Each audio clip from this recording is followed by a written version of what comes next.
Boa noite a todos, caros irmãos do GECAL, Grupo Espírita Caminhos da Luz, de Itaipuaçu. Estamos aqui mais uma vez para falarmos da doutrina dos Espíritos, a doutrina que nos engalana, a doutrina que nos esclarece, a doutrina redentora, pois é através dela, de sua compreensão, que vamos alcançar objetivos maiores em nossa jornada espiritual, de ascensão, de crescimento, deixando de sermos perdidos, pois hoje vamos falar das 3 parábolas dos perdidos. Mas antes de adentrarmos sobre este assunto, vamos fazer a nossa prece inicial de agradecimento, fechando os nossos olhos e pedindo a graça maior para continuarmos a trilhar o caminho atapetado de estrelas deixada pelo Cristo, ó Jesus, Mestre querido. Já estamos certamente segurando a charrua evangélica, sem nos desviarmos por atalhos dolorosos, infelizes, e sim buscando o caminho e buscando te seguir, como tu mesmo nos disseste. Negar a nós mesmos, negar nossos valores, negar as nossas crenças, segurarmos as cruzes que estão de acordo com a nossa capacidade de suportá-las e te seguir, Jesus, pelo caminho florido, pelo caminho que nos estimulará cada vez mais a prosseguir em nossas jornadas. Que hoje estes ensinamentos sejam profundos, tocando nossos corações, tocando nossas mentes, fazendo vibrar as fibras mais delicadas de nossos espíritos. Te agradecemos, Jesus, por aqui estarmos reunidos em teu nome. E pedimos então a permissão para iniciarmos o nosso trabalho desta noite. Graças a Deus e que assim seja.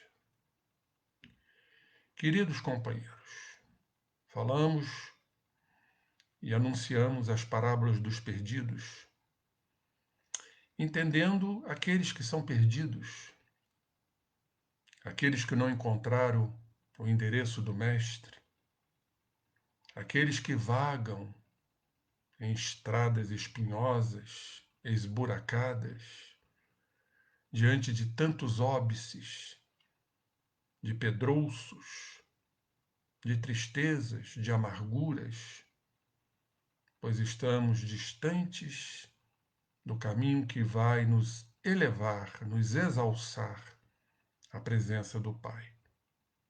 Então, essas 3 parábolas é a do homem que deixa o rebanho para buscar a ovelha que se perdeu, da mulher que perdeu um dracma, a moeda da época, e a do filho pródigo que se perdeu também. podem ser consideradas estas parábolas como as do encontro e do autoencontro. O que é estar perdido? É estar realmente, como nós chamamos no jargão popular, no fundo do poço. Diante da dor, olhamos para o lado e só encontramos o breu, a escuridão, os locais ermos, abandonados, agrestes. Então, exatamente é neste momento, diante da dor extrema, da dor pelos nossos descaminhos, em que escolhemos, mediante nossos livre-arbítrios, é que vamos encontrar o Pai através do bendito arrependimento. Lembrando o Código Penal da vida futura, o reconhecimento de nossas faltas, para que então possamos nos arrepender. O arrependimento não vai nos eximir dos processos expiatórios dolorosos e vem então a reparação de nossas faltas. Então, este cair em si, um momento capital, crucial, da exaustão espiritual, quando o espírito se cansa de suas deformidades, como Paulo nos fala na questão 1009 de O Livro dos Espíritos, nos falando que pela experimentação da amargura e do sofrimento, o espírito irá despertar. Vai se cansar de suas deformidades. E o sofrimento, nos diz o querido Paulo, o apóstolo, como espírito, é o aguilhão, é a lança, é o látego que estimula a alma a dobrar-se sobre si mesma e buscar o porto da salvação. Então é bendita dor, como nos fala o nosso estimado companheiro, um dos apóstolos do Espiritismo, Leon Denis. Leon Denis, no Problema do Ser, do Destino e da Dor, esse extraordinário livro, nos fala que a dor nos educa, a dor nos aperfeiçoa e a dor nos sensibiliza. Saímos daquele claustro empedrado, pétreo, endurecido, para então, através da bendita dor, possamos ascender, aí sim buscar pelo autoencontro. Nós vamos nos encontrar no processo único, o meio prático mais eficaz para nos melhorarmos nesta existência, assim como Kardec perguntou aos espíritos na questão 919, e Santo Agostinho nos respondeu: conhece-te a ti mesmo. Então, este é o autoencontro. Para que então possamos encontrar o caminho, aqui há um simbolismo. Não é o homem que em verdade busca a ovelha tresmalhada, perdida, é a ovelha que se abre a este homem, simbolicamente representado, mas é o Pai. É o Pai que refulge em nós, resplandece em nós. Quando já sentimos o brilho, a resplandecência do arrependimento. Lembrando Jesus, ele mesmo exarou para todos nós: arrependei-vos, porque é chegado a vós o reino dos céus. Então é um dos caminhos, o arrependimento. Aí sim, o Pai se abre a nós, pois o reino de Deus encontra-se em nós, como Jesus nos falou: vós sois deuses. Sede perfeitos, como perfeito é o vosso Pai celestial. Então o Pai chega para estender as suas mãos aveludadas E aí então, pelo autoencontro, pelo reconhecimento das faltas, o arrependimento, pela proposta magnânima da mudança, da transformação, este é o autoencontro. Vamos ao encontro do Pai, que nos aguarda pacientemente ao longo dos milênios, para que um dia possamos chegar a Ele. Então, como dito, na primeira parábola das 3 dos perdidos, uma ovelha está perdida. Na segunda parábola, uma dracma, a moeda, também está perdida. E na terceira, incomparável parábola, um filho está perdido. Então, em todas elas, acontece o reencontro. Nos reencontramos com as leis do Pai que se encontram em nossas consciências.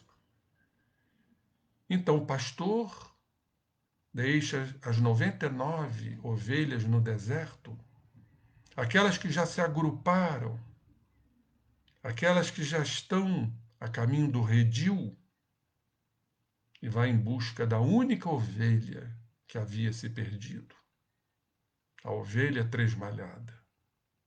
A mulher não leva em conta que ainda tinha 9 dracmas, mas busca incansavelmente a única dracma que havia se perdido. Então vejam, queridos companheiros, o simbolismo dessas parábolas, a aplicabilidade delas em nossas existências, pois aqui estamos, já intrépidos, corajosos, varonis, em busca do caminho que tanto desprezamos ao longo de inúmeras existências malbaratadas, caminhando em terrenos arenosos, pantanosos, encharcados, os atoleiros de nossas deficiências, de nossos gravames, e agora que estamos buscando. Somos sim esta ovelha, somos sim este dracma, somos sim este filho pródigo. E o pai, embora ainda tivesse o filho primogênito dentro de casa, aquele na zona de conforto, aquele que fingia ser um bom filho, mas trazendo inúmeras mazelas dentro de si, o que chamamos de hipócritas, ele não descansou enquanto seu outro filho voltasse para casa. Assim é o Pai que nos aguarda incansavelmente, para que um dia possamos chegar a Ele já na condição de espíritos puros, aqueles que gozam da inalterável felicidade. Em Lucas, capítulo 15, versículo 9, esta anotação é muito significativa, muito pertinente a todos nós. E tendo achado a moeda, o dracma, reúne as amigas e vizinhas, dizendo: Alegrai-vos comigo, porque achei o dracma que eu tinha perdido. É o filho pródigo que volta, é a ovelha que volta ao redil. Então, na condição de psicoterapeuta excepcional, Jesus utilizou-se dos símbolos em suas parábolas, os chamados nobres arquétipos, os nobres modelos. Na visão junguiana, este excepcional psiquiatra suíço, psicólogo de nossas almas, então Jesus usou esses nobres arquétipos, aqueles arquétipos sublimes, aqueles que já estão em nosso inconsciente puro, caminho, destinações de todos nós adentrarmos o reino dos céus através de nossos esforços, de nossos sacrifícios, de nossas perseveranças, pois Jesus também nos afirmou: aquele que perseverar, salvar-se-á. Então Jesus utilizou esses símbolos, esses arquétipos da época, para que as suas propostas de saúde e de bem-estar ficassem definitivamente imortalizadas. E quando estudamos, aprendemos, nos aprofundamos, compreendemos nas entrelinhas os significados, realmente estamos buscando, por estas propostas, a nossa saúde integral. E o que é um símbolo? É a melhor expressão possível para algo desconhecido, como nos afirma Carl Gustav Jung. Algo que desconhecemos, mas que traz um significado. Pois, afinal, toda expressão psicológica é um símbolo. Se pressupormos que declara ou significa algo mais e algo diferente dela própria e que escapa ao nosso conhecimento atual.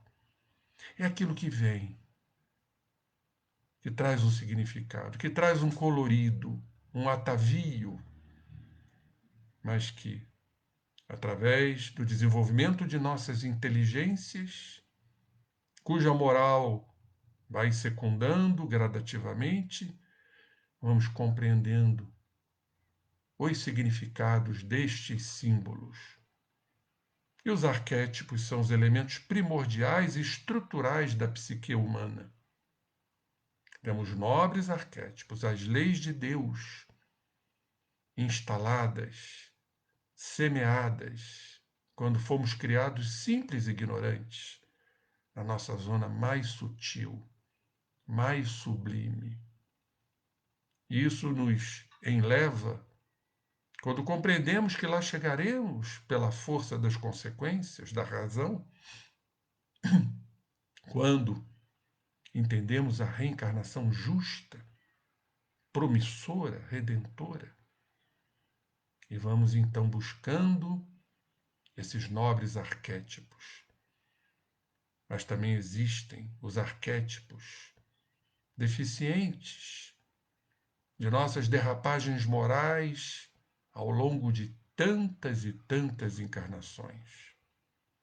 Mas Jesus, trazendo as boas novas de alegria para aquela época atormentada, assinalada por criaturas aturdidas na ignorância, Jesus veio na época certa, convenhamos. Todo o seu ministério revestiu-se de propostas libertadoras do primitivismo, que ainda pertencia àquelas criaturas. Jesus veio revolucionar com suas parábolas, com seus dizeres, trazendo a propaganda do respeito pela vida em favor da harmonia dos sentimentos. É incomparável diretriz de identificação entre o ego e o self. O ego é a nossa consciência, as escolhas. O ego é o centro de nossas consciências materiais. E o self é a nossa totalidade. É o nosso lastro espiritual. É aquilo que arquitetamos em tantas existências, o desfile reencarnatório, o périplo reencarnatório. Vamos compondo, estruturando os nossos conteúdos, os nossos lastros, caracterizando o self. E a essência do self é a presença divina em todos nós. Então Jesus narrou parábolas. Ele facultava o acesso ao ignorado self, a nossa totalidade. E despertava-o de uma maneira muito sutil, muito hábil. Quando, por exemplo, exortou a todos nós o grande hino da humanidade, que é as bem-aventuranças. Jesus fazia de uma forma simples, para que houvesse o domínio do ego, o controle do ego, e não expansão do ego, que chamamos de ego escravocrata. Não obstante as injunções daquela época, do seu tempo, extremamente perversas. Então, dentre as reveladoras contribuições psicológicas desse gênero, para a posteridade, ele narrou a chamada parábola do filho pródigo, tão aplicável às nossas existências. Muitos, não todos, precisam chegar às raias do fundo do poço, da amargura, dos quadros psicopatológicos, da depressão, do sofrimento, para o verdadeiro despertar. E vamos encontrar muito bem escrita esta parábola nas anotações de Lucas, no capítulo 15 do Evangelho, segundo o Espiritismo, versículos de 11 a 32. Em síntese, esta parábola, tão significativa, é uma história que expressa muito bem a fragmentação da psique. Quando o ego segue seus ditames, em detrimento do self que ele deveria procurar.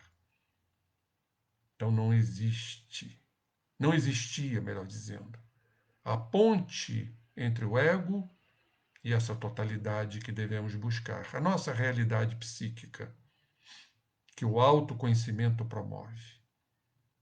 Estamos sempre a buscar as camuflagens, as proteções, as personas, as máscaras, nos enquadrando em quadros falsos, protetores, hipócritas, quando deveremos buscar a nossa realidade, não fragmentar a psique, mas criar uma ponte entre a nossa consciência e todo esse lastro, todo esse conteúdo armazenado sob a forma de arquétipos em nós mesmos. São os valores que vamos adquirindo, os valores morais. Então há um embate, como diz a nossa querida Joana de Ângeles, sem quartel, entre o ego imediatista, ainda presente em todos nós, o ego dominador, o padrão de poder, quando achamos que vamos dominar tudo, se apoderar de tudo, a possessividade que nos empurra para os fossos retumbantes da dor. Então temos que promover essa união do ego imediatista e dominador com o self harmônico e totalizante. Então a parábola do filho pródigo, muito interessante sob o ponto de vista psicológico, moral e espiritual. Um homem tinha 2 filhos. Então Jesus narrou para a humanidade, narrou para todos nós.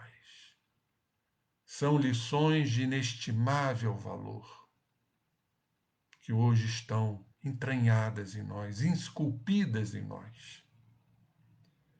Disse então o moço, o filho mais moço, ao seu pai: Meu pai, dá-me a parte dos bens que me toca. O pai então repartiu os seus haveres entre ambos, para que o filho pudesse então se utilizar da matéria mal utilizada nos prazeres mundanos, no hedonismo que caracteriza o prazer acima de tudo. A porta larga das perdições, das permissividades, das facilidades, das prerrogativas. Grande parte da humanidade está buscando a porta larga do imediatismo, do prazer acima de tudo. Muitos indiferentes, mas muitos o fazem por escolhas, por não quererem encarar a porta estreita, angustiante, que aperta, o autoconhecimento dignificante para as devidas mudanças capitais da transformação moral de nossas reformas íntimas. Pouco depois, dias depois, então o filho mais novo, o moço, ajuntando tudo que era seu, os bens materiais, a posse, as questões amoedadas, partiu para um país longínquo e lá dissipou todos os seus bens, vivendo dissolutamente. Quando falamos do país longínquo, falamos do país que se afasta do reino dos céus. Os castelos adornados, o templo de Jerusalém, construído com toda aquela ostentação e opulência, onde ali se mercadejavam com as coisas do Cristo, com as leis do Pai, em troca de haveres, de posses, de conquistas materiais, como vemos isso, inclusive dentro das religiões. Então, esse país longínquo é o país que nos distancia do verdadeiro caminho, do verdadeiro acolhimento, do colo paterno que irá nos afagar mediante as nossas lutas, muitas vezes inglórias, aonde estamos sempre a repetir comportamentos, mesmo que queiramos o bem, porque estamos tão condicionados, tão cristalizados em erros capitais, que não raro caímos, derrapamos, naufragamos nos mesmos erros, embora já tenhamos em mente o caminho a ser seguido. Por isso a luta é inglória. Foi isso que fez o nosso estimado Paulo a nos dizer numa de suas epístolas: o bem que eu quero fazer, eu não faço. No entanto, o mal que eu não quero fazer, este eu faço. Vejam a lucidez, a coerência do apóstolo, mostrando-nos os condicionamentos que ainda habitam em todos nós. E este filho, depois de ter consumido tudo, sobreveio àquele país uma grande fome e ele começou a passar necessidades. Gastou tudo em prazeres estonteantes, em paixões dissolventes, como nos afirma Joana de Ângeles. Mas o que é esta fome? Além da fome material, da carência material, é a fome de espírito. É aquela sensação em que a criatura transgrediu as leis. Todo espírito que chega a esse ponto passa o que podemos denominar de exaustão, de cansaço de suas deformidades, exaustão dos sofrimentos ocorridos pelos sofrimentos. O espírito, então, clama, suplica, é o grito de guerra. Basta. É exatamente neste momento que o céu se rasga, em que a espiritualidade vem para socorrer todos nós, cansados, exauridos, fatigados de tantas transgressões e seus consequentes sofrimentos. A fome. Lembrando uma sequência muito útil em que esses irmãos que optam pelo caminho do desejo, do prazer, porque o desejo é, em verdade, o grande móvel do orgulho, o desejo de ter e não de ser. A criatura se sente poderosa, principalmente quando tem o poder temporal, quando foi colocado naquela condição pela própria raça humana, ele se sente o criador. Ele tem aquela vontade de poder, de dominar. É a grande chaga humana, é o poder. O resto é a multiplicação disso tudo. São as consequências. Mas o ser humano, ele é dominado por este poder. Fruto do orgulho, dos desejos, e aí ele quer controlar o outro. Ele se esconde no seu lado egoístico, egocêntrico, onde aqueles que se opõem à sua forma de ser, deste padrão de poder, da sua arrogância, da sua prepotência, ele vê os outros como inimigos. São uns contra os outros, levando a conflitos que podem ser individuais como coletivos e até internacionais, como vemos nas guerras. As guerras atendem a esse lado egocêntrico. O outro tem que ser dominado. O outro tem que ser possuído. Diante deste padrão de poder, então vem naturalmente uma reação de agir, de ter. É o que denominamos de uma vontade insaciável. O egoísta, ele é portador desta vontade insaciável. Ele nunca se plenifica. Não há completude porque não há valores morais. São os valores morais que vão edificar a construção definitiva, a plenitude, a completude. Então o egoísta ele está sempre desejando o que ele não tem e nunca vai ter. Tudo que ele deseja, ele quer mais. E se sente, então, derrotado. É o que normalmente acontece às criaturas portadoras deste padrão de poder, para não dizer a grande maioria dela, por que não a totalidade? Uns mais, outros menos.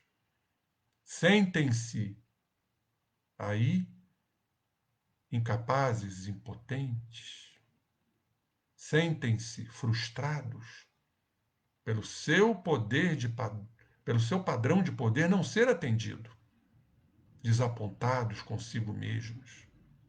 Frustram-se, sentem-se fracassados, culpados.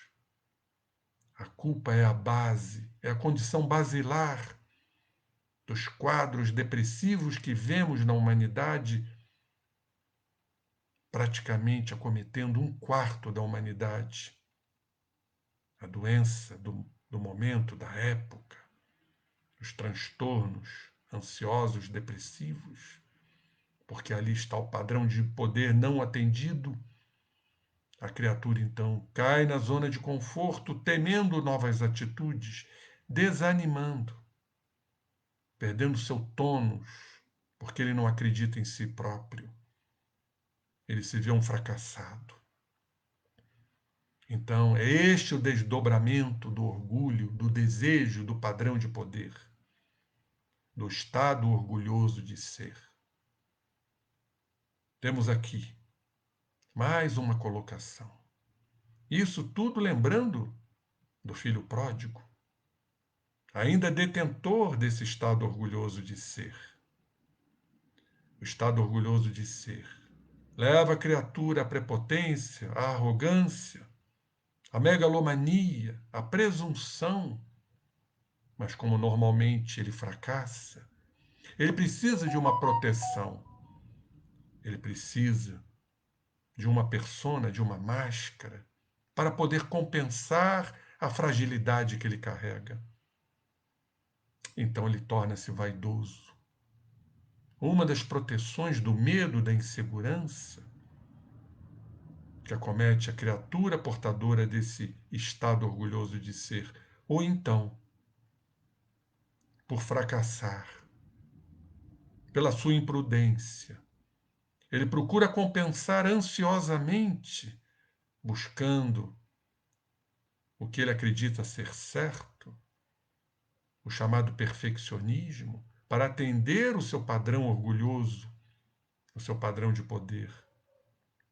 Mas como fracassa também, ele se compara, ele disputa, vem a terrível inveja,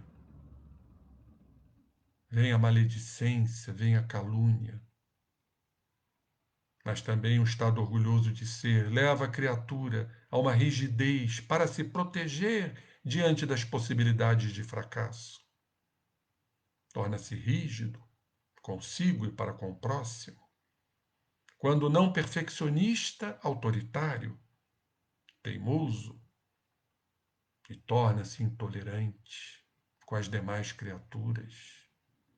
Ele não é indulgente.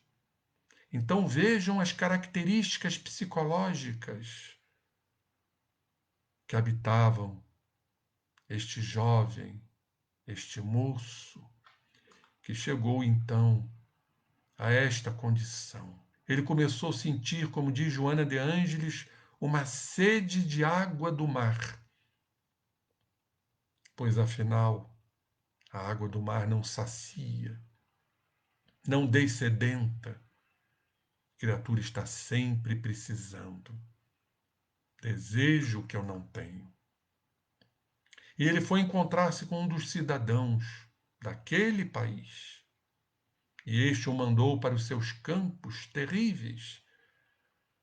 É como se ele estivesse sendo enviado para os campos de concentração, para guardar porcos.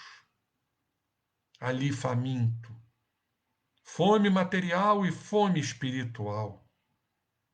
Ele queria fartar-se das alfarrobas, aqueles legumes, aquelas vagens que eram oferecidas aos porcos. Tal era a sua fome. Mas ninguém lhe as dava. Chegou realmente a uma condição de miserabilidade, de indigência profunda, terrível. E é normalmente neste momento que a criatura cai em si, se arrepende. É o grito de guerra, de libertação. E como isso é importante para que não cheguemos a esta condição de indigência. Temos que nos renovar constantemente pela autoobservação efetiva para não chegar a esse chamado fundo do poço, as zonas ermas, sofridas do espírito, as trevas. Então o companheiro caindo em si, já denotando movimentos de arrependimento, se mobilizando pela dor profunda, disse: quantos jornaleiros, trabalhadores de meu pai têm pão com fartura, e eu aqui estou morrendo de fome. Levantar-me-ei, irei a meu pai, e dir-lhe-ei: Pai, pequei contra o céu e diante de ti.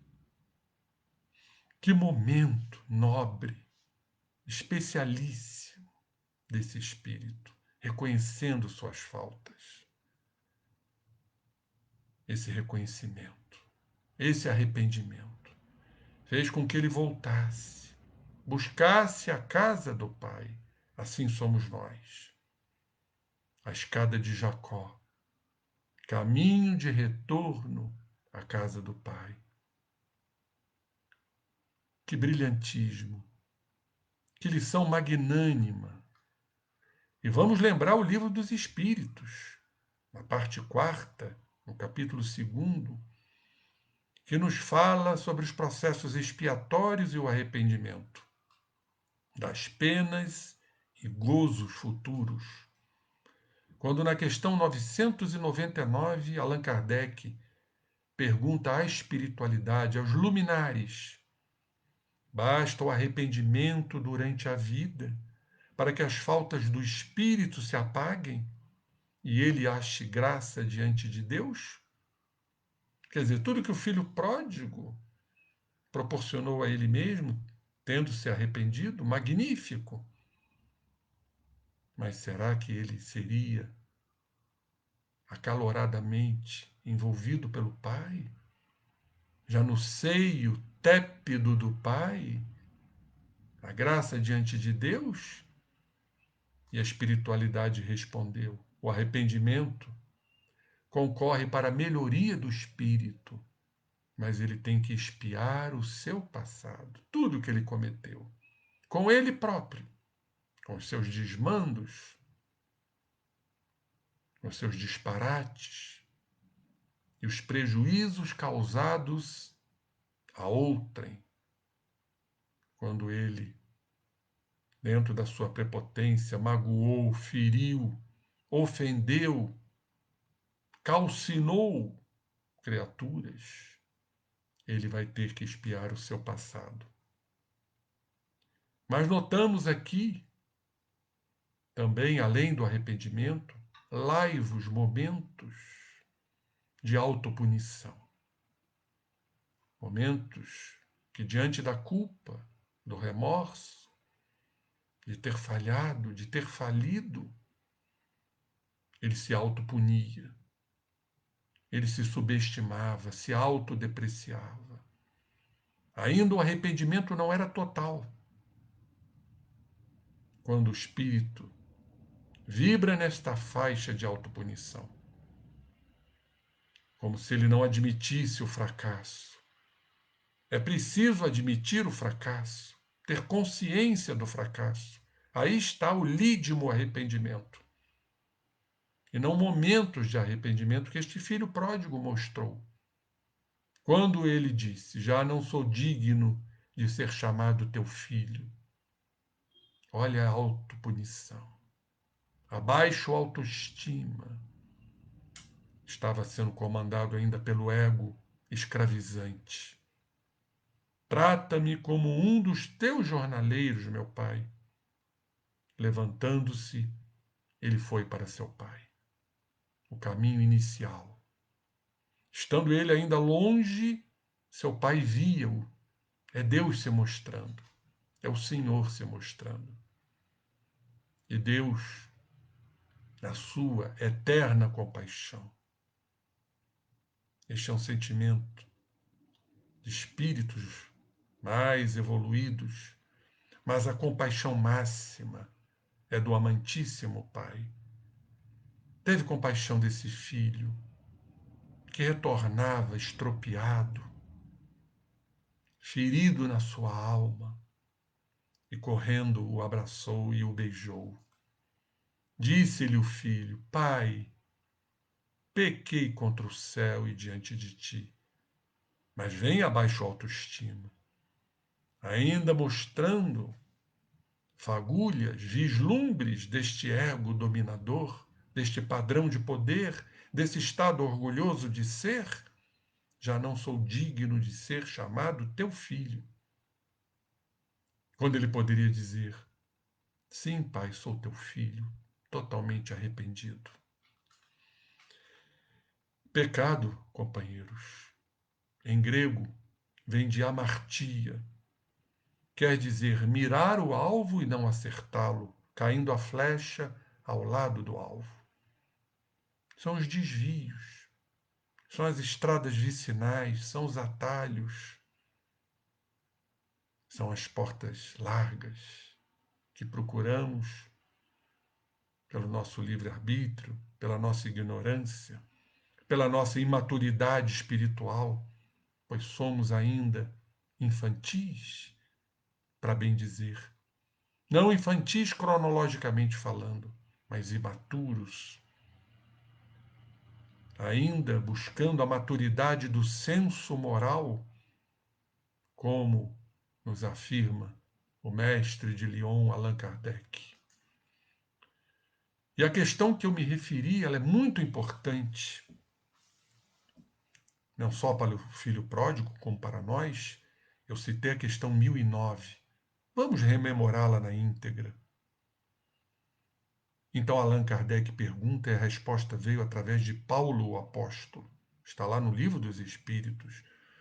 Uma questão que deva ser lida, aprofundada, pois é de uma significância incomparável. A pergunta de Kardec é: assim as penas impostas jamais o são por toda a eternidade? E Paulo respondeu: quem é o culpado? É aquele por um desvio, é aquele que, por um desvio, por um falso movimento da alma, é o pecado, é o erro, é a amartia. Ele se afasta do objetivo da criação, como o filho pródigo, como nós, que consiste no culto harmonioso do belo, do bem, idealizados pelo arquétipo humano, o representante, o governador planetário, pelo homem-deus, como afirma Paulo, por Jesus Cristo. E qual é o castigo? Quer dizer, o sofrimento. Diante desses desvios. É a consequência natural, derivada desse falso movimento da alma. É uma certa soma de dores necessária para que a criatura desgoste de si próprio, da sua deformidade pela experimentação do sofrimento. E o sofrimento, o castigo, como diz Paulo, é o aguilhão, é a lança que estimula a alma pela amargura, pela dor profunda, excruciante, a dobrar-se sobre si mesma e aí então, como filho pródigo, buscar o porto da salvação. O que é esse dobrar-se sobre si mesmo? Muito boa esta colocação. É ser flexível, porque o rígido não se dobra. Igual o galho, rígido ele quebra. Ele não é flexível, ele não verga diante da tempestade. Mas também tem uma outra explicação, dobrar-se sobre si mesmo. É a humildade. Humildade que etimologicamente vem de humus, que quer dizer terra. Então, ser humilde é ser terroso, argiloso. O que isso significa? Significa que ser humilde é reconhecer a nossa condição terrena de falibilidades, de desvios. Isso é a descrição correta da humildade. Então temos que nos crucificar. A cruz também, ela é importantíssima.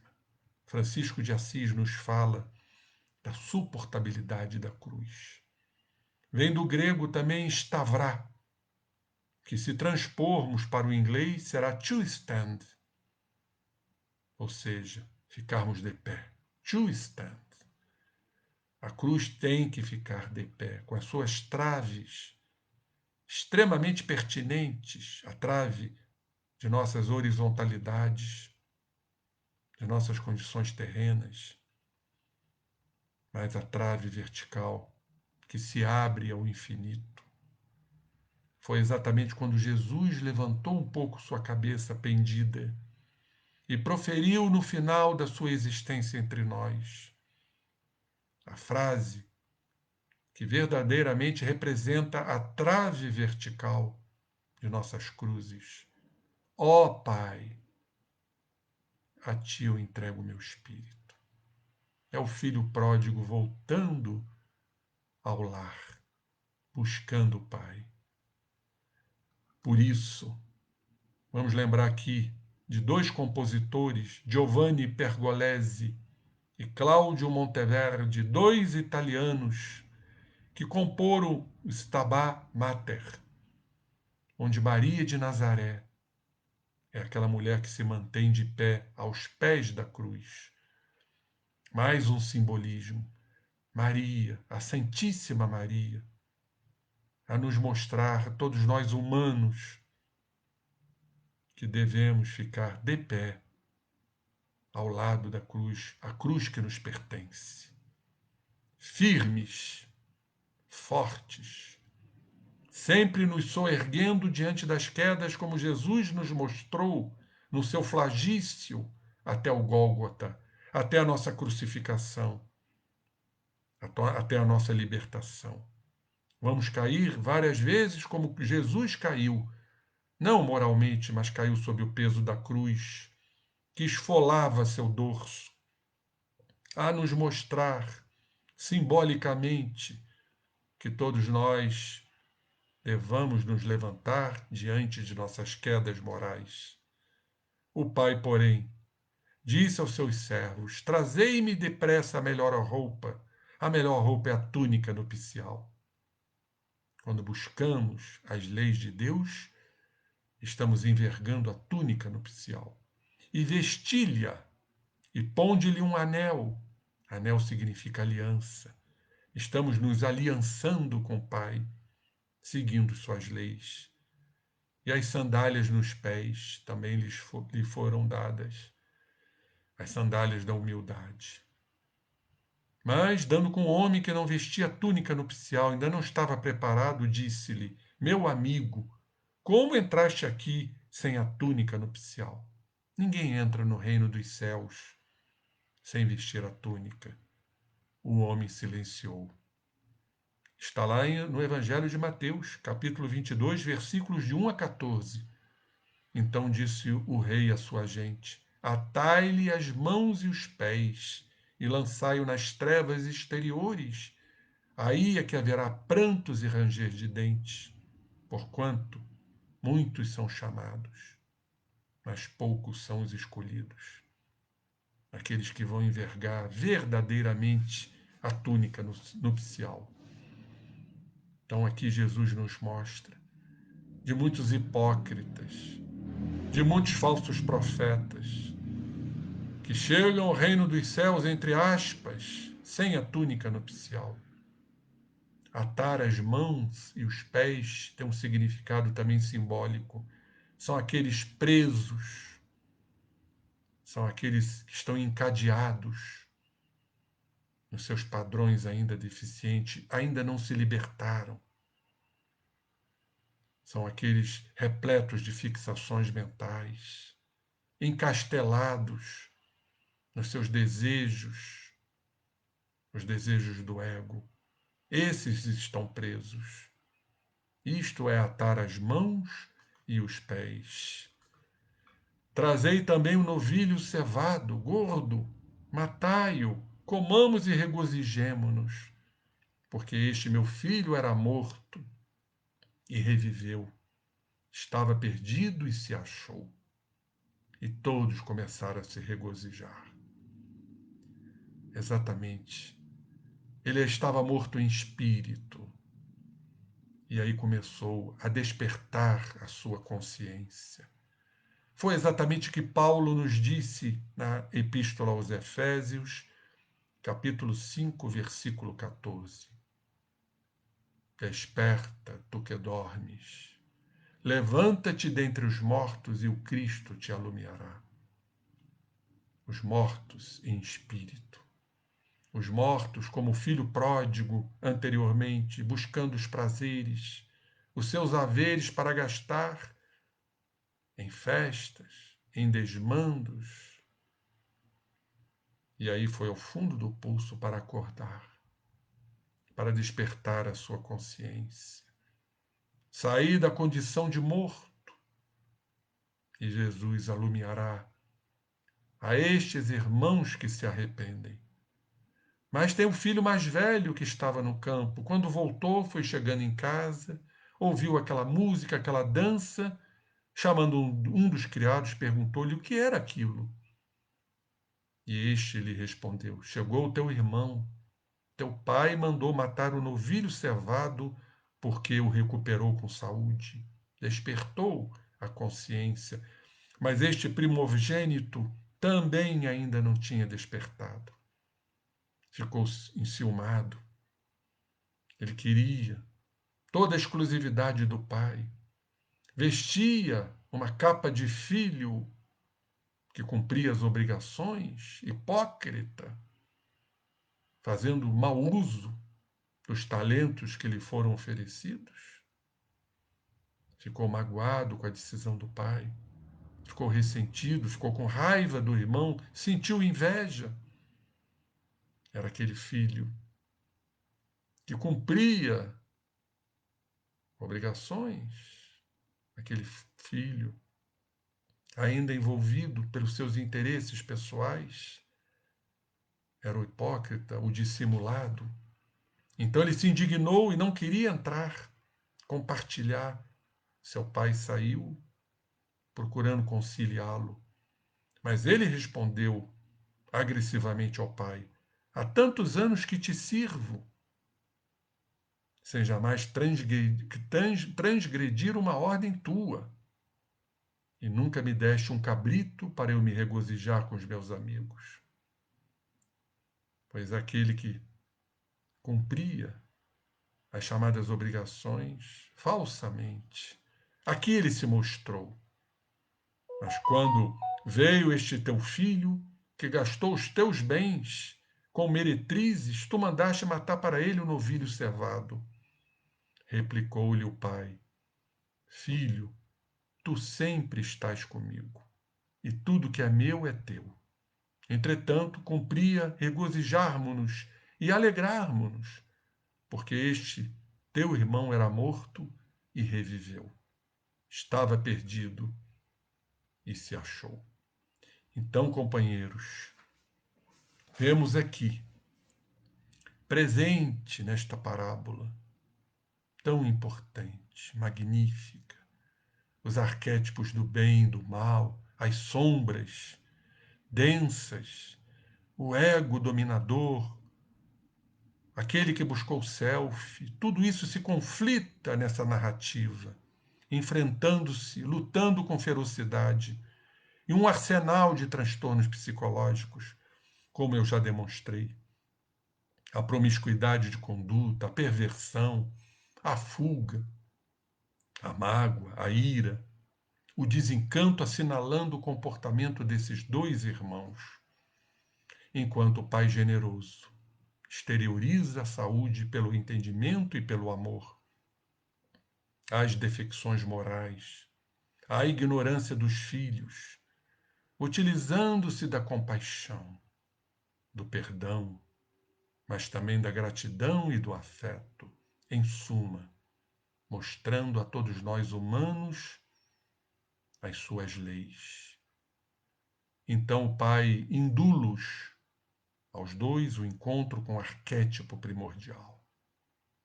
Com a presença dele, não só nesses dois filhos, mas em todos os filhos, produzindo um reencontro terapêutico entre os dois irmãos.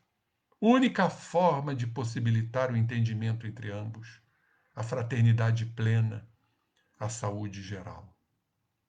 E como disse Jesus, meus irmãos, e aqui já vale como prece de encerramento, agradecendo esta oportunidade ímpar que me foi concedida, de estar aqui falando do Mestre a todos vós.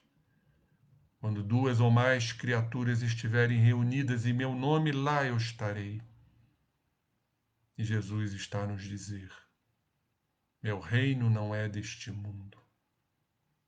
Não é este mundo do filho pródigo ainda não arrependido.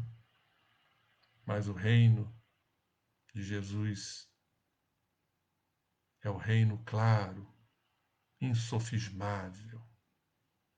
É o reino onde estão ali a viger as leis maiores, as leis do Pai. As leis que estão em nossas consciências, meus irmãos. Pois Jesus nos disse que o reino de Deus não está ali nem acolá. O reino de Deus está em todos nós, como está lá exarado e anotado no Evangelho de Lucas, capítulo 17, versículo 21.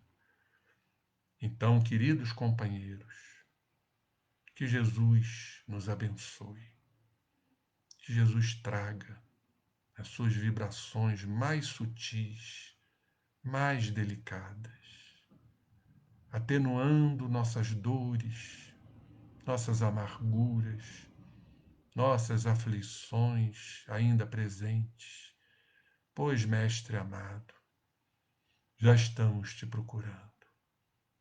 Já somos filhos pródigos, conscientes de nossos desencontros, mas queremos te encontrar, queremos te reencontrar, pois tu, Jesus, está presente em todos nós, para que os nossos corações fiquem mais mansos, mais brandos, mais suaves, na sublimidade da existência. Seremos como tu, espíritos puros, espíritos que alcançarão os páramos celestiais, espíritos que irão gozar de inalterável felicidade, de alegria, sem tristezas, sem dores, sem sofrimentos, apenas pulsando em todos nós a compaixão. A compaixão por aqueles que se encontram em nossas retaguardas morais. Auxiliaremos, pois fora da caridade não há salvação. Que tu, Jesus, nos abençoe.